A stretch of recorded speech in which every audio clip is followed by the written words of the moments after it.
desain, kemudian ada coding, kemudian ada server management, ada testing juga dan lain sebagainya.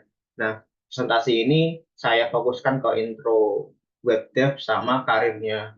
Karena teman-teman kalau belajar web dev tapi nggak punya motivasi untuk berkarir, iya sama aja kan. Ini aku motivasi. Kenapa sih kita harus belajar web dev? Gitu. Di lain kita juga berkewajiban belajar web dev karena tuntutan IT.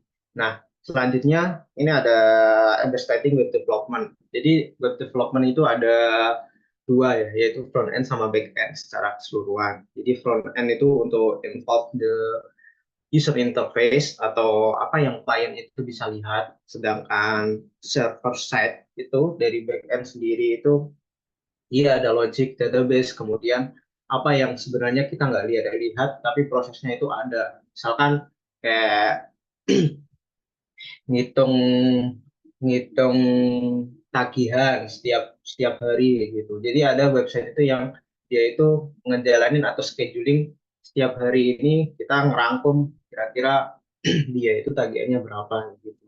Nah, itu adalah server set yang tidak diketahui oleh dari klien sendiri yang emang ya emang nggak harus tahu klien klien tentang hal itu ya buat apa kayak gitu.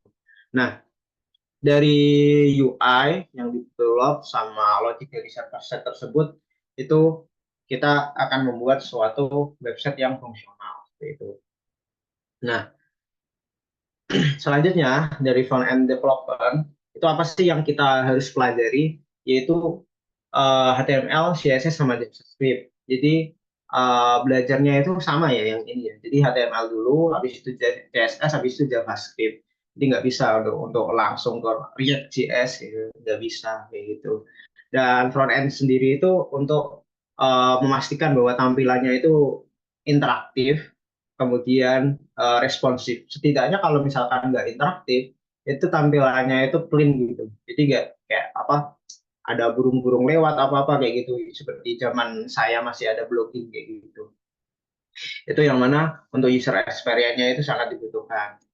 Nah, kemudian ada back end development yang seperti saya jelaskan tadi itu ada logic-logic koneksi ke database, ke cache, kemudian ke layanan lain misalkan kalau kita mau menghubungkan aplikasi kita dengan pembayaran VA dari BRI gitu. Nah, itu kalian nggak tahu ya, sebagai klien front end nggak diperlihatkan, tapi yang mengurusi semua itu adalah di back end itu sendiri. Nah, dari back end sendiri kita bisa pakai bahasa apapun ya, bahasa pemrograman apapun, karena hampir semua bahasa pemrograman itu support di web development. Misalkan teman-teman bisa JS, itu bisa pakai Node.js atau pakai Ban. Kemudian kalau PHP ya juga bisa pakai framework PHP, PHP natif juga bisa. Kalau Python ada Fast API, Flask, kemudian Django. Kalau Go ada Go, Gogin, kemudian ada Echo dan lain sebagainya. Kemudian yang bahasa yang lebih baru lagi ada Rust. Kemudian kalau kalian orang terdahulu pakai C juga bisa kayak gitu. Teman-teman saat ini pakai bahasa apa di yang angkatan berapa ini? Angkatan 2223 ya? Pakai bahasa apa yang udah selesai dipelajari?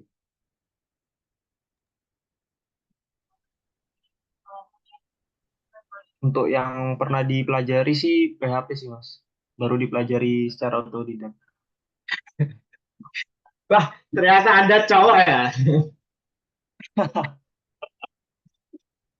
Kenapa pakai kerudung? Stiker kerudung.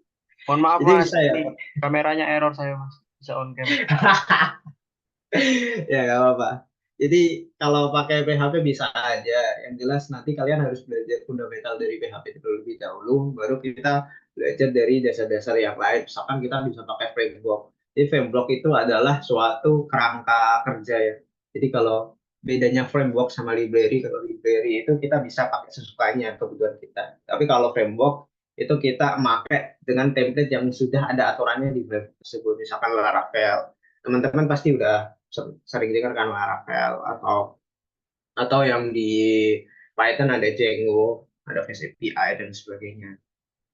Nah, teman-teman bebas mau pakai bahasa apa aja kayak gitu. Mas cara milih bahasa pemrograman yang bagus buat web apa? nggak ada yang bisa dipatokkan dari bagus atau enggaknya, tapi sesuai fungsinya kayak gitu. Misalkan klien kamu minta bikin website yang murah kayak gitu. Nah, kamu maksa pengen pakai Golang kayak gitu. Sedangkan Golang itu harus pakai server yang biayanya itu servernya itu 50.000 satu bulan. Nah, 50.000 kali 12 berapa? 600.000 ya. Nah, sedangkan klien-klien nggak punya 600.000 satu satu tahun kayak gitu, atau 1 juta satu tahun kan nggak ada budget segitu, maka nggak bisa kalian maksa pakai bahasa Golang dan sebagainya. Nah, maka dari itu bahasa yang baik itu yang sesuai fungsinya. Misalkan yang server kira-kira server murah itu yang disupport bahasa apa aja, PHP kayak gitu. Soalnya kan syarat hosting itu cuma 200.000 bisa buat setahun kayak gitu. Nah, tapi makanya kalian pakainya PHP kayak gitu. Jadi kalian fokus aja pada satu bahasa pemrograman dulu. Yang penting bikin webnya dulu. Nanti kalau misalkan kalau udah bisa bikin website, nanti baru kalian ekspor pakai bahasa pemrograman yang lain atau teknologi yang lain. Nah, selanjutnya, nah ini ada full stack development. Yang saya kerjakan selama ini full stack ya, karena saya nggak terlalu jago di front end.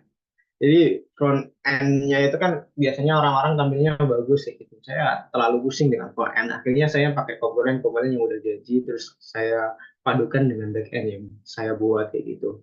Nah,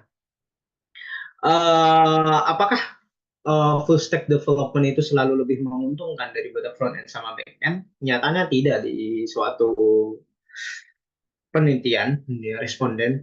Saya nggak nampilkan di sini karena saya nggak nyari nggak nemu juga. Jadi full stack development itu sangat cocok bagi kalian yang baru belajar kayak gitu. Misalkan saya mau kekeh mas saya mau jadi back end aja bla bla bla bla. Ya, gimana kalian bisa jadi back end yang baik tapi kalian nggak tahu front end itu seperti apa ya. Makanya lebih baik belajar full stack dulu. Jadi front end sama back end juga dipelajari. Karena kalau kamu jadi back end nggak pernah belajar front end, nanti kamu ngasih respon ke front end itu kamu seenaknya kayak gitu. Jadi setidaknya kamu tahu front end itu ngapain. Makanya saya anggap bahwasanya setidaknya kalian itu bisa full stack web development selama satu project saja untuk mengetahui gimana sih cara front end itu bekerja, gimana sih cara internet bekerja, bagaimana cara back end itu bisa terhubung dengan database, dengan server dan lain sebagainya. Nah, essential skill for developer itu ada banyak ya, yaitu programming language ya. Ya, yang jelas bahasa pemrograman satu aja yang penting kamu kuasai untuk back end-nya. Kemudian HTML, CSS, JS itu udah pasti ya. Kemudian ada version control, teman-teman yang udah belajar Git sama GitHub dipelajari lebih dalam lagi. Ada lagi problem solving. Semua developer itu harus punya skill problem solving. Kalau enggak ya buat apa ngoding tapi kamu nggak menyelesaikan masalah. Yang ada malah websitenya itu memperlambat kinerja teman-teman kamu atau nggak jadi solusi kan sama aja kayak gitu.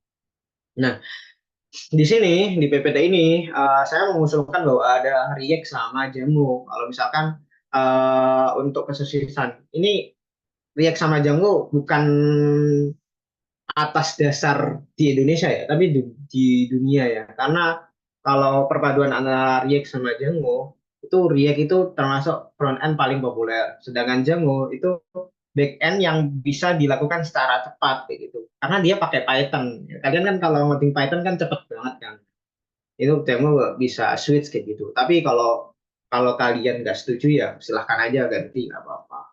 Sesuai dengan kebutuhan. Kemudian ada career opportunities ya. Jadi kenapa sih kita harus belajar web development? Karena saat kita belajar web development itu ada banyak sekali karir yang bisa Anda miliki kayak gitu. Misalkan ada front end, ada back end, kemudian ada full stack. Kemudian kalau kalian suka ngedesainnya, kalian bisa jadi UX designer kayak gitu. Nah, kenapa sih harus belajar web development? Karena prospeknya banyak. Kemudian apa yang membedakan antara web development sama mobile development sama game development?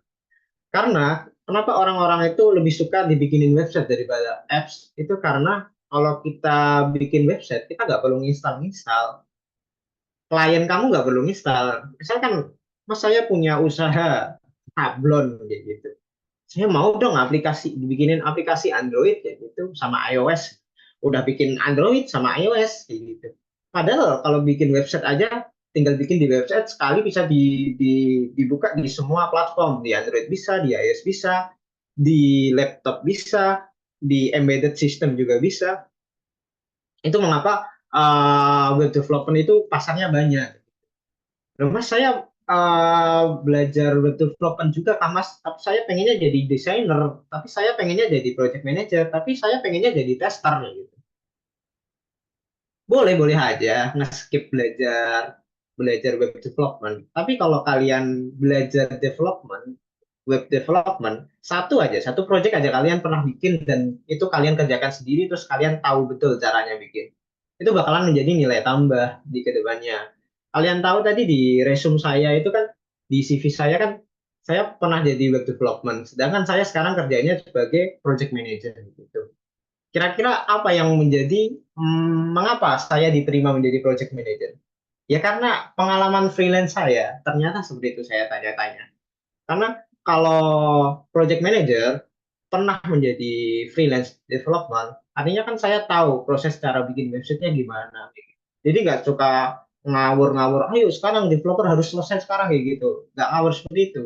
Kalau tester pun juga seperti itu. Kalau kalian menjadi tester di suatu company, tapi kalau kalian tahu bagaimana website itu bekerja, kalian tahu, oh biasanya kendalanya website yang seperti itu di sini gitu. Karena saya pernah pengalaman jadi web development kayak gitu.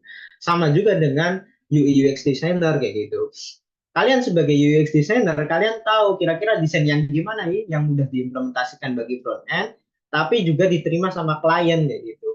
Kalian bikin desain yang ruwet-ruwet, tapi front end kalian itu kayak sekarat kayak gitu.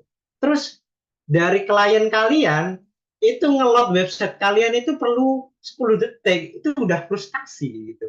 Makanya belajar web development itu sebenarnya kalau kalian apa, belajar di karir yang lain, nggak mau jadi web developer, back end, front end atau full stack, itu sebenarnya nggak ada tuntutan. Tapi kalau kalian belajar itu, kalian pengetahuan kalian itu lebih lebih gitu loh, kayak gitu.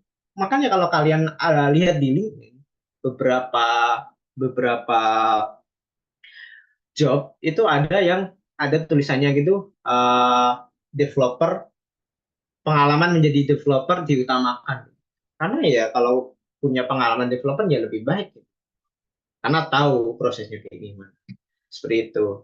Nah, maka dari ini, dari slide career opportunities ini, saya mengajak kalian semua itu belajar web development sebelum pindah ke karir-karir yang lain. Gitu.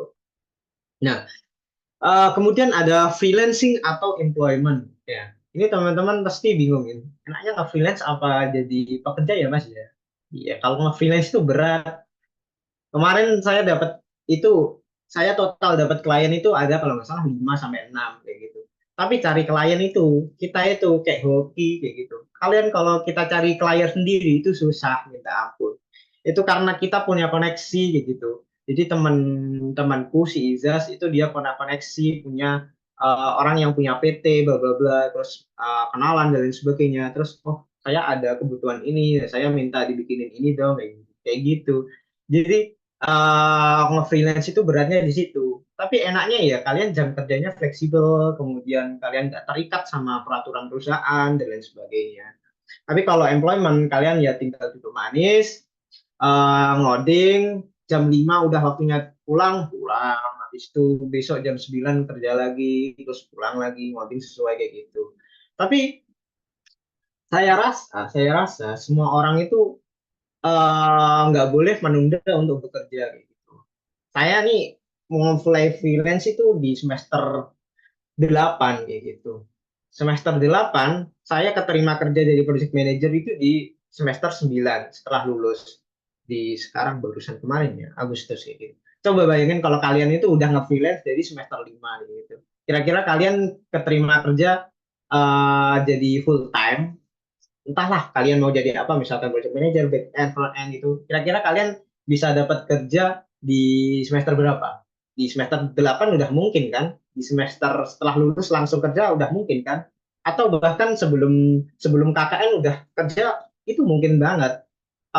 Kakak tingkat kalian Rehan Wood itu dari Asdos itu kerja kita nge-freelance juga sama Awut juga. Itu dia udah jadi pegawai tetap di salah satu software house company kayak gitu. Jadi makanya kalau misalkan kalian mau belajar web development, belajarlah bikin satu project yang bagus dan kalian tahu bener-bener gitu ngapain. Habis itu kalian cari-carilah pengalaman, misalkan cutting kalian ada yang proyekan kayak gitu. Mas ikut dong mas, aku digaji nggak seperti yang lain nggak apa-apa kok mas.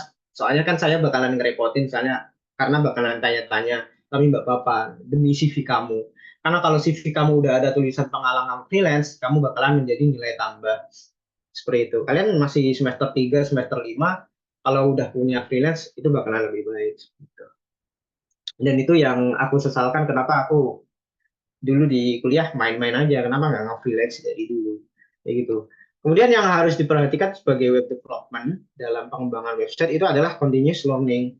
Karena kalian kalau tidak continuous learning, kalian cuma belajar itu aja, bakalan stuck kayak gitu. Dan ini juga berhubungan dengan company gitu. Kalau kalian berada di suatu company, kemudian kalian belajarnya itu aja, nggak ada perkembangan, nggak ada tantangan, itu pengetahuan kalian bakalan stuck. Udah gajinya stuck, pengetahuan kalian juga stuck ya gitu. Makanya dari itu orang-orang banyak mengusulkan kalau udah 3 tahun di company, kalau bisa pindah kayak gitu. Apalagi kalau nggak ada beban kerja atau tantangan tersendiri gitu. Ada kating kalian angkatan 18 TI juga itu dia udah jadi employees semenjak semester 3 di Jember. Di Jember dia kerja 1 tahun kayak gitu. Dia belajar terus, dia kerjanya Laravel terus bla bla bla bla. Tapi dia stuck kayak gitu karena ini company ini belajarnya cuma ini aja kayak gitu.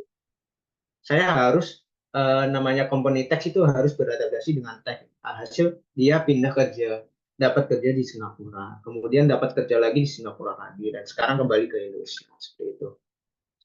Itu, jadi kita harus continuous learning.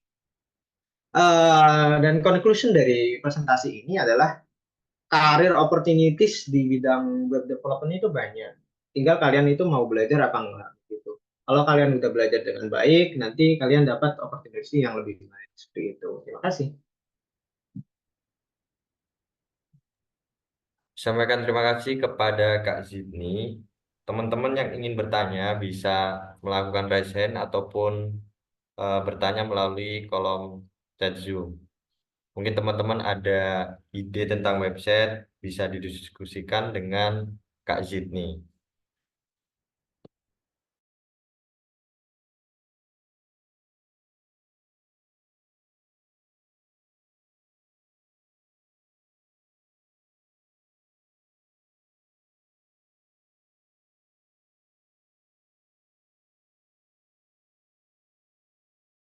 Silahkan, Farel. Saya mau bertanya mengenai ini, Mas.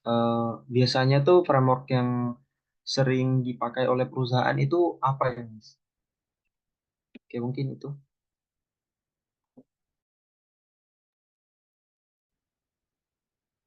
Monggo Mas Zidni bisa langsung dijawab. Apa pertanyaannya?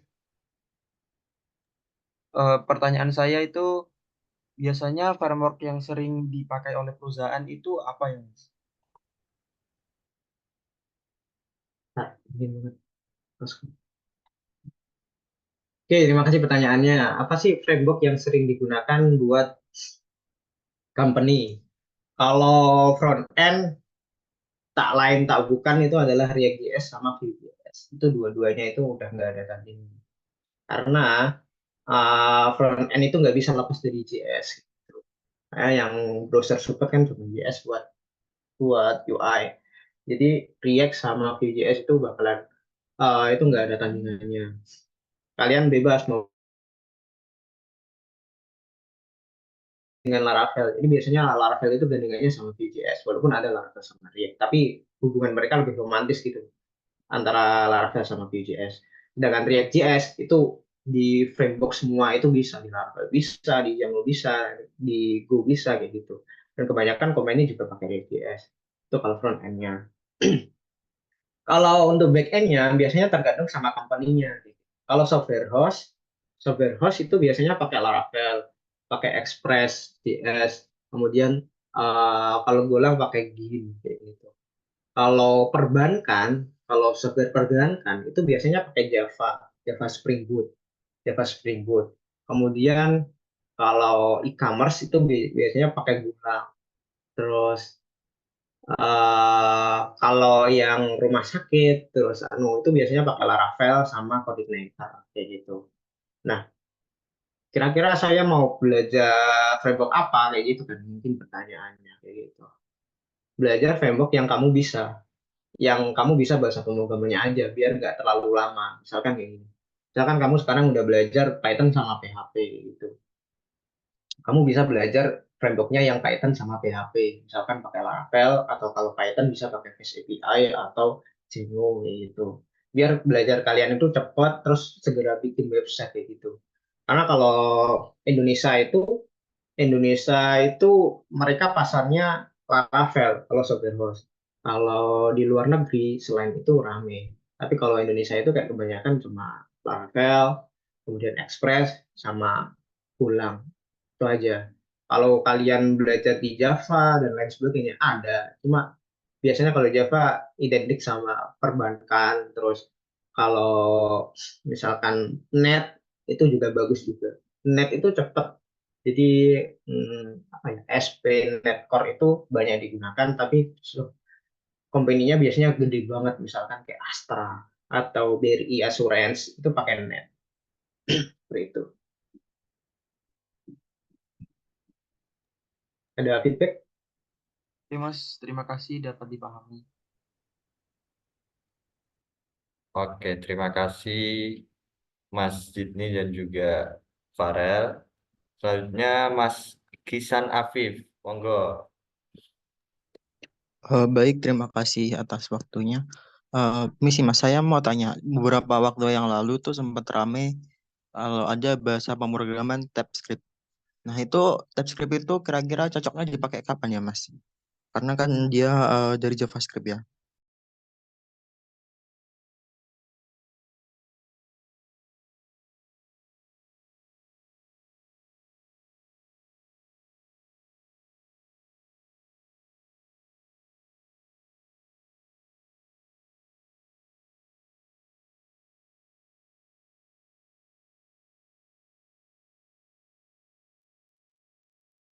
Saya tadi sampai mana? Mungkin Mas Kisan Afif bisa ini diulangi pertanyaan. Kayaknya ada kendala di Eh, jaringan. iya, Misi Mas. Jadi kan sekarang kan beberapa waktu yang lalu tuh saya sempat dengar agak lumayan rame itu tentang bahasa pemrograman TypeScript. Nah, Nah, itu kira-kira itu cocoknya dipakai kapan dan kelebihannya itu apa ya, Mas? Mungkin Mas ini tahu. TypeScript. Iya, TypeScript. TypeScript itu dia itu kayak Node.js tapi dikembangkan gitu kan. eh TypeScript itu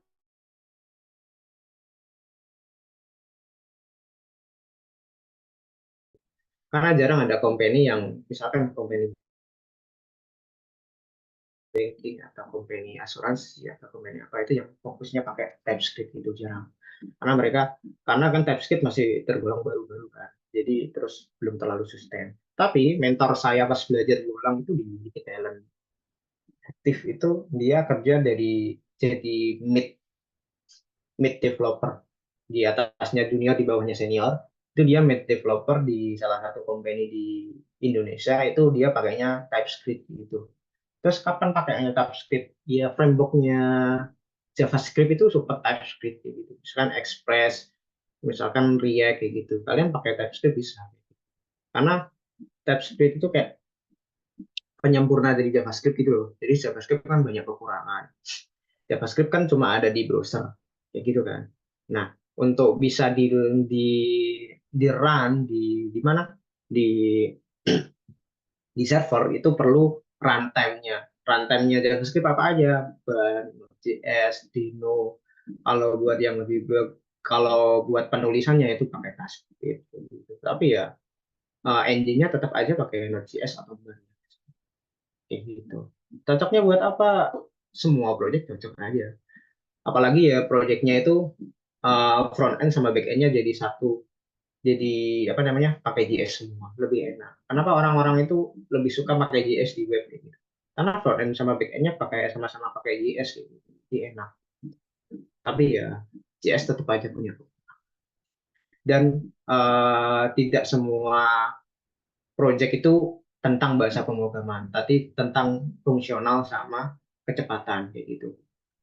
Founder Facebook, Mark Zuckerberg, itu pernah mengatakan bahwa kendalanya Facebook dalam bersaing dengan media sosial yang lain itu adalah development time. Misalkan kayak gini, Facebook itu punya saingan dulu sama Snapchat. Snapchat bikin fitur X gitu, bikin fitur story gitu.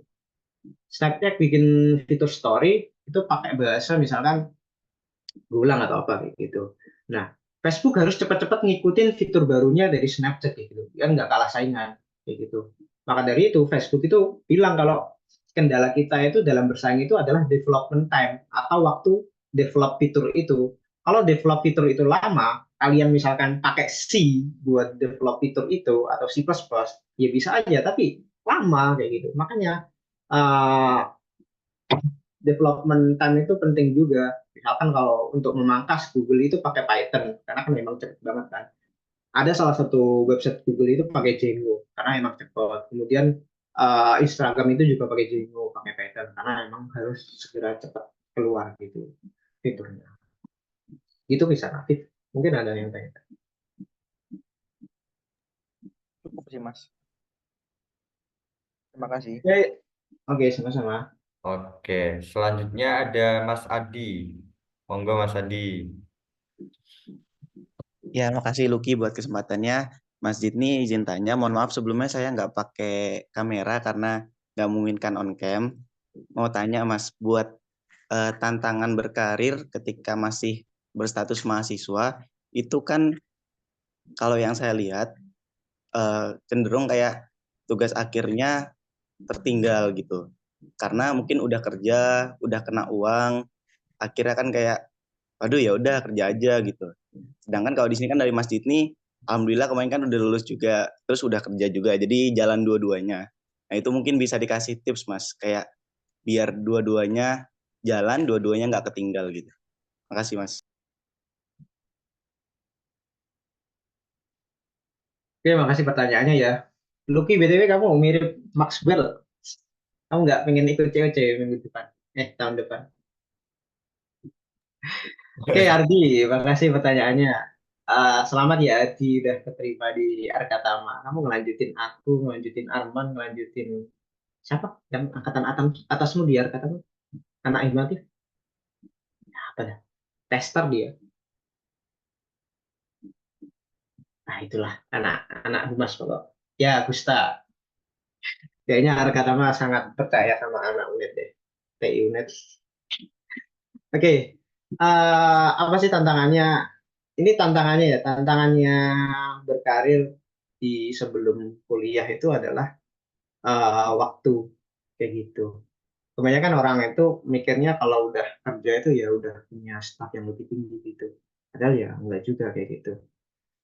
Kamu tahu Zinedine, kemudian Widya, kemudian yang lain kayak gitu. Mereka dapat gaji yang lebih di atasku karena mereka dari dari sebelum lulus itu mereka udah magang 2 kali, kemudian nge-freelance dan sebagainya. Makanya gaji mereka tinggi-tinggi. Sedangkan kalau aku kan mulai nge-freelance-nya, mulai kerjanya itu semester 8 kayak gitu. Jadi kalau misalkan tantangannya ya itu, kalau kalian mau nge-freelance harus ingat juga sama kuliahnya.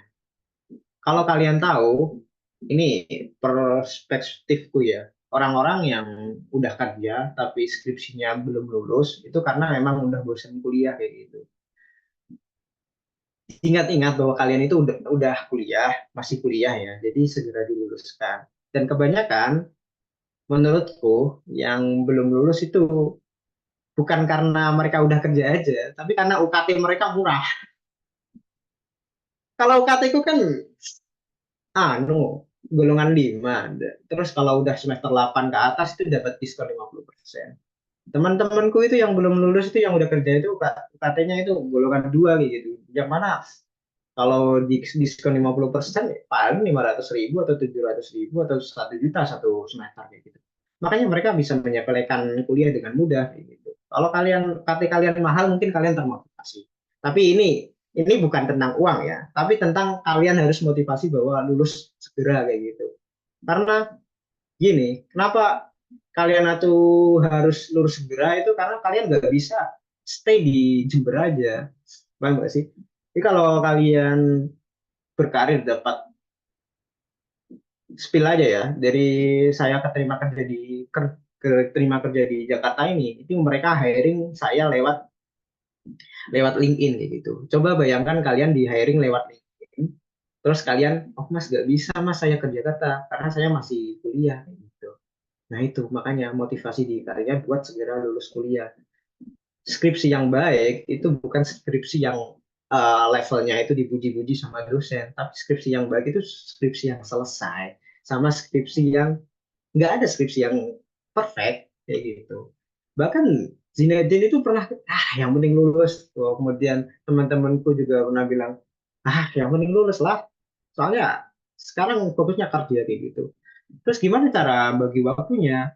Ya cara bagi waktunya kalian kerja di siang hari, malamnya kalian bikin skripsi. Mas, tapi saya nggak tahu skripsi itu harus ngapain dan lain sebagainya. Yang penting tulis aja dulu. Kebanyakan orang-orang itu takut bawa draftnya ke dosen, takut dimarahin. Sebelum kalian dimarahin, kalian udah takut nulis duluan, ya kan?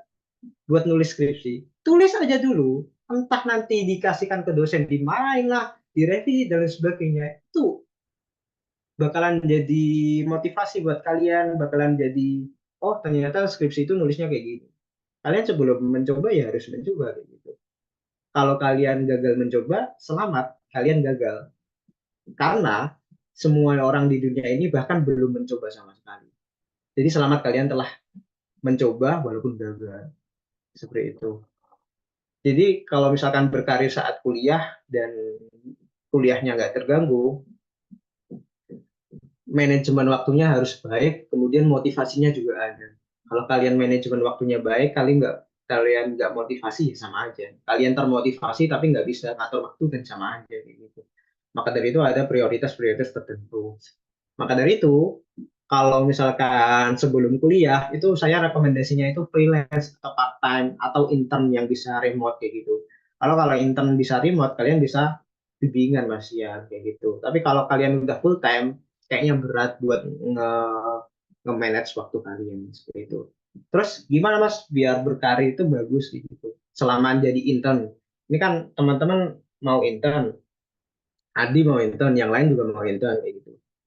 Kuncinya pada saat magang itu kalian jangan superior. Kebanyakan orang-orang itu superior gitu loh. Jadi pas magang, ini gampang mas ngoding ini mas. Kalian yang intern, kalian yang ngajarin ya. Kan kurang ajar kan. Jadi kalau intern itu rendah hati, terus yalah pokok dulu kata mah disuruh ini itu ya gas aja lah gue mah kayak gitu. Karena ya namanya intern ya waktunya belajar kayak gitu. Tapi mas kami kan eksploitasi, saya harusnya ngerjain ini bukan job desk saya. Kalian cuma magang di sini cuma 6 bulan, kalian cuma dieksploitasi selama 6 bulan. Jadi nggak apa-apa kayak gitu. Misalkan kalian udah intern kan, pada saat intern terus kalian nggak ada kerjaan gitu, kalian nggak apa-apa buat tanya-tanya kayak gitu. Sekalian cari muka. Kalau kalian udah cari muka, nanti kalian gampang di hiring. Kemudian kalian dinilai bagus, terus nanti rekomendasi di LinkedIn dan lain sebagainya bakalan lebih bagus kayak gitu.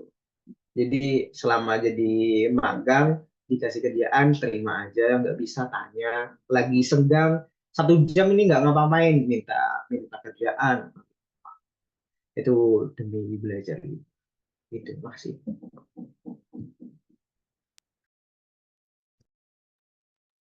Berarti lebih ke kesadaran buat tanggung jawab menyelesaikan kuliah sama kalau lulus itu, kalau gelar S1 itu bisa lebih meningkatkan peluang jenjang karir ke yang lebih tinggi gitu ya Mas? Ya betul. Kalau jenjang karir lebih tinggi. Emang sekarang kalau tech company itu nggak mikirkan gelar kan berapa. Tapi kalau kalian lihat di LinkedIn, di Jobstreet, kira-kira poin pertamanya apa? direkomendasikan lulusan D3 atau S1. Jadi ya gimana kayak gitu. Kalau kalian udah kerja tapi kuliah 8 semester kalian tinggalkan begitu aja terus sampai di drop out kan ya kasihan uang orang tua kalian, atau yang pakai beasiswa ya kasihan biaya negara ngasih biaya kalian buat kuliah tapi kalian sia-siaan juga kayak gitu. Jadi motivasinya itu harus tetap ada selama semester 8 gitu. Sebenarnya kemarin itu saya mau molor lagi karena kan ada freelance juga, tapi aku mikir-mikir kalau kalau aku mau molor lagi uang, ya uang aku bisa bayar sendiri, tapi ya siapa mau ngeluarin 4,5 buat UKT doang, yang penting lulus dah. Walaupun skripsinya jelek dapat apa nggak usah dipikirin, yang penting lulus gitu. Soalnya HRD nggak bakalan tanya skripsi ini nilainya apa, nggak bakalan tanya. Dia tanya skripsimu bagaimana, kamu ngerjain gimana, terus apa namanya, ya biasanya HRD itu tanya tentang skripsi karena sebuat ngelihat kalian itu ngerjain skripsi itu beneran atau ngejoki atau dikerjakan orang atau gimana, atau manipulasi data penelitian dan sebagainya. Nggak usah dipedulin lah skripsi kalian jelek apa enggak, yang penting kalian kerjakan sendiri sama selesai itu.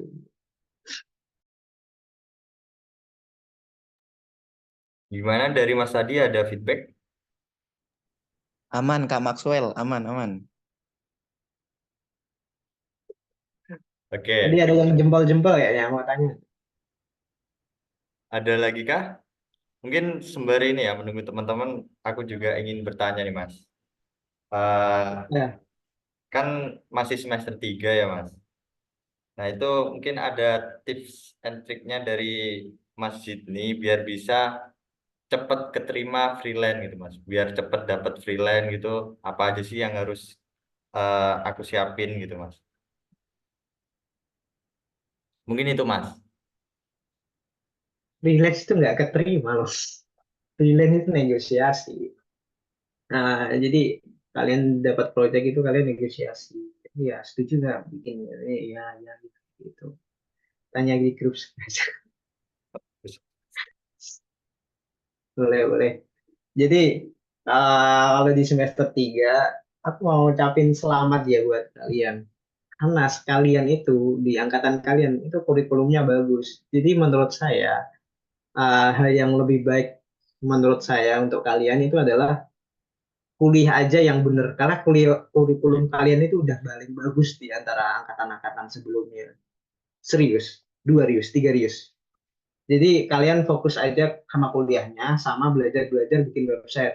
Misalkan kalian semester 3 bikin website, tapi kamu harus bikin website yang full bener-bener jadi, terus kamu tahu, oh yang ini buat ngubungin database, oh ini buat ngubungin ke klien, ini dihubungkan ke BRI, API via VA atau pembayaran GoPay dan sebagainya. Kalau kalian udah bikin itu di semester 3 itu kalian semester 4 itu bakalan lebih pede buat daftar-daftar buat proyekan. Terus cara biar dapet freelance adalah cari tim. Kalau kalian kalian itu nggak pinter cari klien, kalian diem aja ya nggak bakalan ada yang datang lah. Masa dengan turun dari langit itu klien turun, wah saya ingin Anda membuatkan website saya senilai 10 juta. Gak mungkin. Jadi kalian cari klien yang kira-kira itu teman kalian itu orangnya itu koneksinya bagus kayak gitu. Misalkan kalian punya teman bapaknya orang BUMN, bapaknya orang bikin bikin kafe baru misalkan, atau bikin apa baru. Ya udah kalau kalian punya temenan kayak gitu, nanti kamu bisa tawarkan gitu. Nah, Pak saya bisa bikin apa namanya uh, website, misalkan kalau kafe saya bisa bikin manajemen pergudangan gitu. Saya nawarin 5 juta misalkan. Ya walaupun kecil nggak apa-apa, tapi kalau freelance itu udah bagus gitu. Semester 4 kamu bisa nawarin 5 juta, semester semester 5 bisa 10 juta dan lain sebagainya, naik-naik terus sampai sampai kalian punya pengalaman nge-freelance sampai semester 7. Kalian semester 7 udah punya 4 freelance kayak gitu. Daftar kerja bakalan lebih pede gitu. Karena kalau nggak pede, nggak mungkin lah kalian nggak pede kalau udah nge-freelance kayak gitu.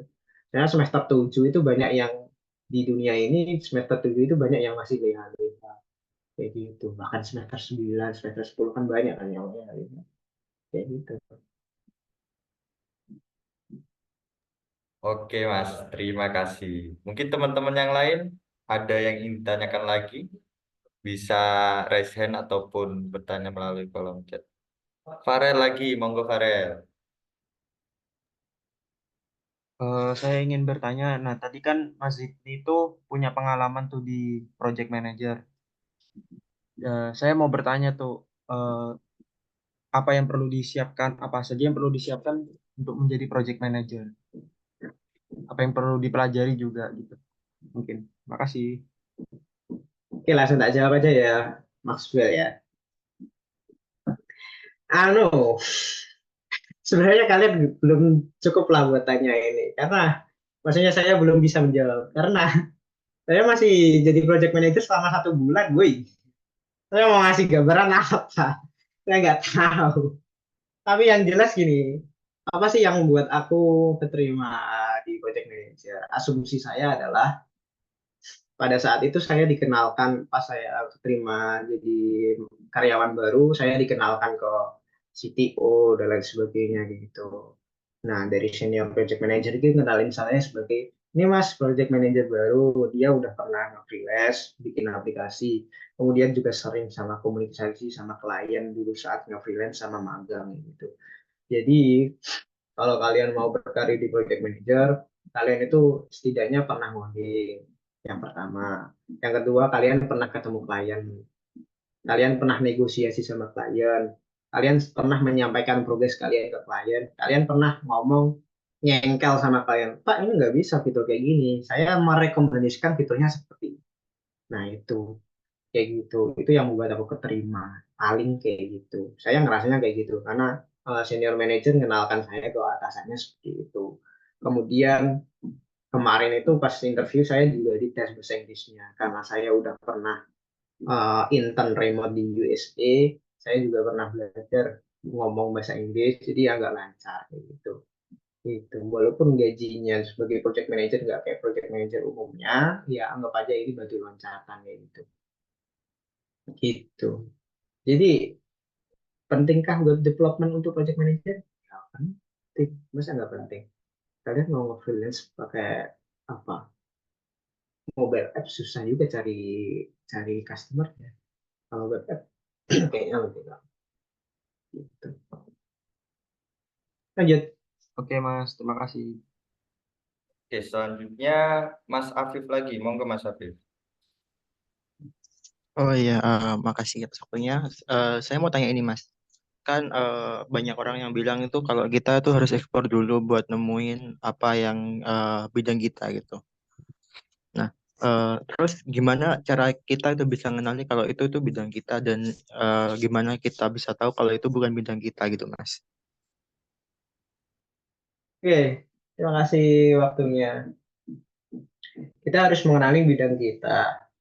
Tapi kalian harus ingat bahwa kalian itu masih umur 20 tahun ke atas. Kalian masih belum 25 kan? Jadi menurutku kalian coba-coba dulu. Mumpung kalian masih umur 20, kalian coba-coba semua ekspor. Misalkan sekarang dulu aku tertarik buat data science, kemudian tertarik juga buat web dev, kemudian tertarik juga buat keamanan sistem gitu.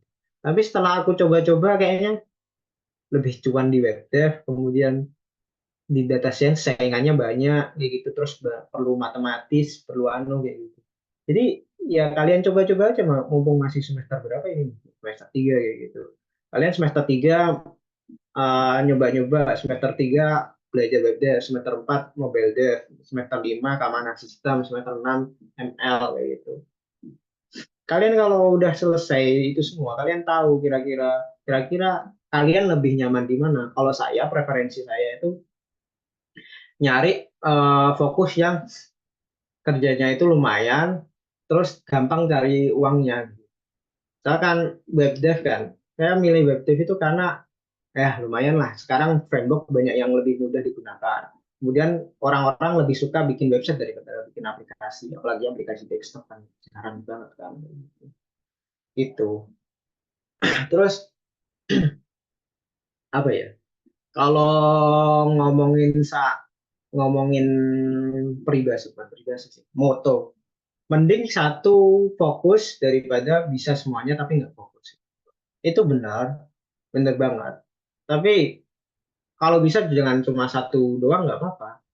Di vendor aku pernah kemarin aku ketemu klien itu dia itu jago di data analytics. Dia pernah jadi senior data analytics di Singapura kayak gitu.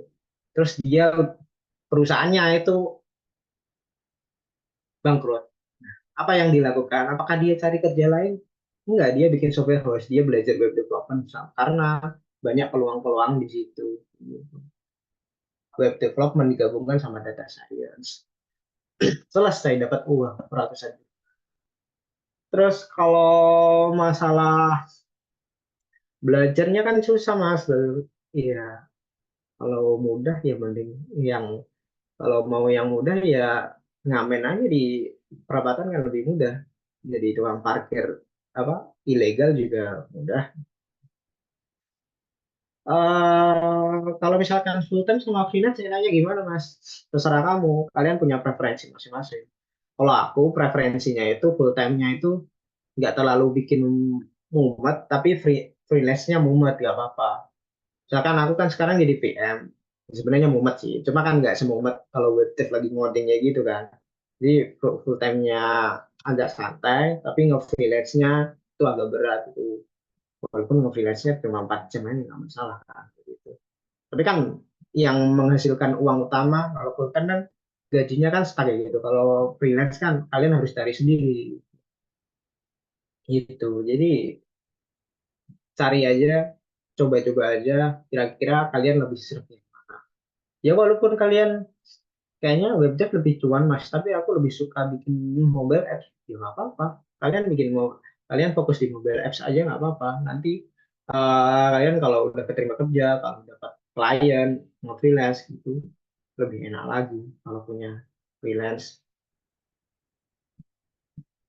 Ya, itu mungkin mas. Oke, makasih Mas Yudi atas tanggapannya. Terus saya juga pernah dengar ungkapan ini, Mas. Katanya itu apa? Web dev itu lebih fleksibel daripada mobile dev karena kalau web itu bisa dibikin jadi mobile, bisa dibikin jadi desktop gitu. Apa itu benar ya, Mas? Jadi kayak akhirnya banyak yang tertarik ke web karena hal itu. Betul, itu namanya progressive web app. Progressive web app itu kalau kita kan misalkan website UNED, website Hasilkom itu kan cuma landing page terus informasi-informasi itu namanya website biasa. Kalau landing page dan sebagainya. Tapi kalau websitenya itu udah bisa menghubungkan ke GoPay apalagi namanya, terus menghubungkan ke desktop kalian ngasih notifikasi push notification, terus nge-read GPS kalian ada di mana itu namanya udah web app. Tapi kalau webnya kalian itu sangat stabil di HP, kemudian bisa dipasang menjadi desktop, itu namanya udah progressive web app gitu. Makanya web web dev itu kalian bisa mengkonversi aplikasi web kalian menjadi aplikasi desktop dengan teknologi lain. Aku lupa namanya, DJS pokok kayak gitu. Bahkan kalau kalian tahu di Edge mana ya? Di ada yang browsernya Microsoft Edge. Iya, ada, Mas. Ya, lihat.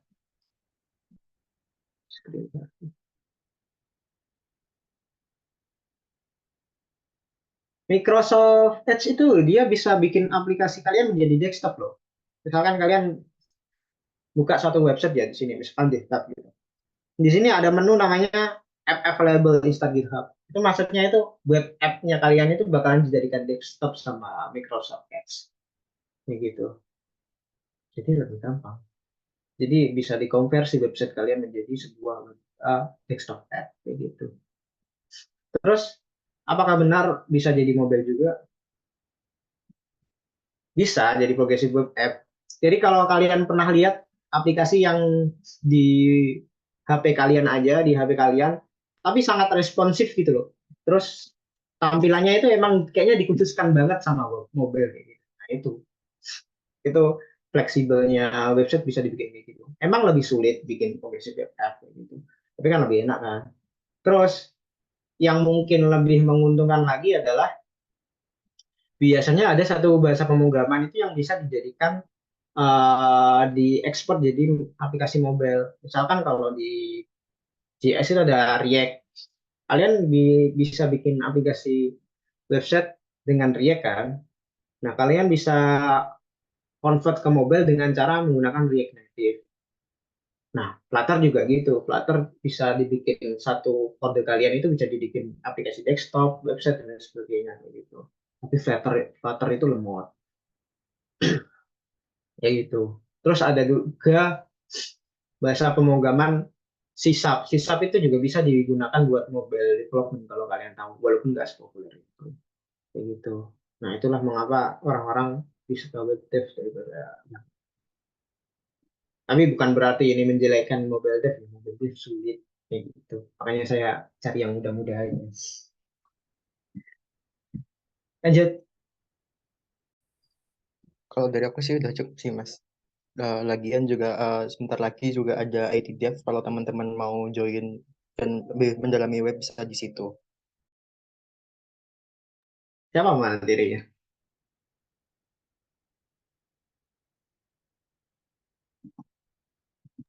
Pematerinya Mas Aji, Mas. Alumni SI. Oh, Mas Aji. Ya. Oh, dia ngajar database sama aku dulu. Ada lagi teman-teman yang ingin bertanya? Panjangin rambutmu, Mas. Biar kayak Maxwell. Oke, mungkin kalau teman-teman udah nggak ada yang bertanya, udah puas bertanya, ataupun ada pertanyaan tapi masih belum berani untuk ditanyakan, nanti bisa bertanya via chat mungkin ya, Mas Sidney. Anu aja di LinkedIn aja nggak apa-apa. Nah, di LinkedIn mungkin bisa bertanya melalui LinkedIn.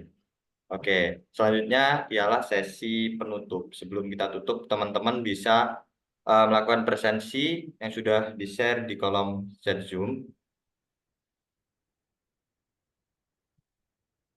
Oke, terima kasih Mas Zidni. Itu teman-teman, untuk LinkedIn dari Mas Zidni sudah di-share di kolom chat Zoom juga. Sembari teman-teman mengisi presensi, teman-teman kita lakukan dokumentasi pada panitia yang bertugas, dipersilakan. Oke, mungkin langsung ya. Sebentar. 1, 2, 3. Ya.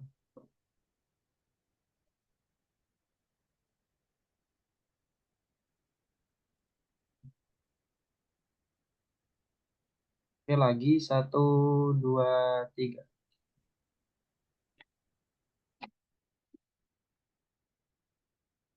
Oke, sudah saya kembalikan ke MC. Oke, disampaikan terima kasih. Sebelum kita tutup acara pertemuan rutin komunitas pengembangan akademik ini, marilah kita berdoa sesuai dengan agama dan keyakinan masing-masing. Semoga apa yang kita dapatkan pada pertemuan ini bisa bermanfaat bagi kita ke depannya. Berdoa, dipersilakan.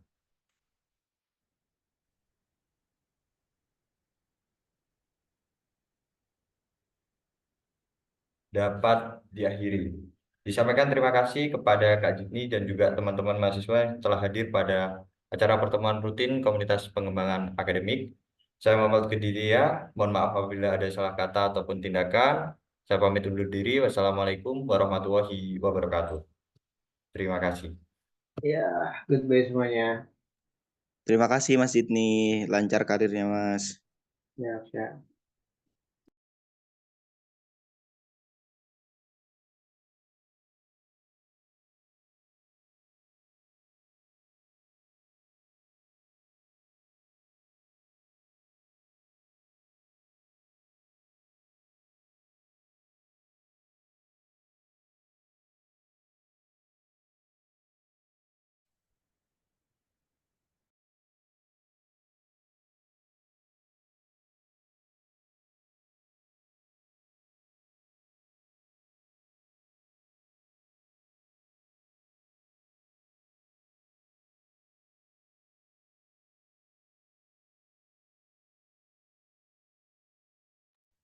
Halo, halo.